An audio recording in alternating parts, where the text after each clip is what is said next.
Hi welcome back to my channel. ఈరోజు అమ్మ chicken fry ఎలా ఉంటుందో, కొడుకు చికెన్ ఫ్రై ఎలా ఉంటుందో ఎలా చూద్దాము.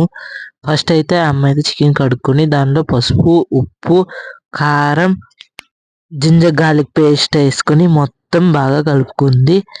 తర్వాత దీన్ని ఒక 30 minutes మ్యారినేషన్ అయితే చేసుకోండి. తర్వాత మూగులో ఆయిల్ పోసుకోండి.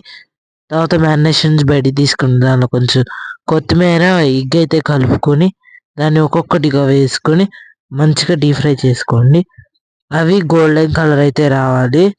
గోల్డెన్ కలర్లోకి వచ్చిన తర్వాత అట్లా ప్లేట్లోకి తీసేసుకొని దాని మీద పచ్చిమిరకాయలు, కరివేపాకు ఫ్రై చేసుకుంటే అమ్మ చికెన్ ఫ్రై అయితే రెడీ అయిపోతుంది. తర్వాత కొడుకు చికెన్ ఫ్రైలో ఫస్ట్ అయితే చికెన్ అయితే కడిగి తీసుకొని దానిలో ఉప్పు, కారం, పసుపు, జింజర్ గార్లిక్ పేస్ట్ ఇంకా కార్న్ఫ్లోర్ అయితే వేసుకుని మంచిగా బాగా కలుపుకోవాలి. తర్వాత దాన్ని 30 minutes మ్యారినేషన్ చేసుకోండి.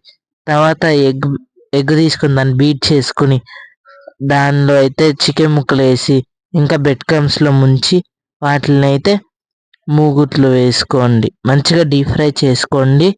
ఇవైతే గోల్డెన్ కలర్లోకి అయితే రావాలి. గోల్డెన్ కలర్లోకి వచ్చిన తర్వాత వీటిని అయితే తీసేసేసుకోండి. తర్వాత దాని మీద పచ్చిమిరకాయలు, కరివేపాకులు ఫ్రై చేసుకుని ఇంకా జీడిపప్పులు కూడా ఫ్రై చేసుకుని వేసేసుకుంటే కొడుకు చికెన్ ఫ్రై అయితే రెడీ అయిపోతుంది. ఎవరు నచ్చిందో కింద కామెంట్ చేయండి. Thank you for watching. Bye. Like, share and subscribe.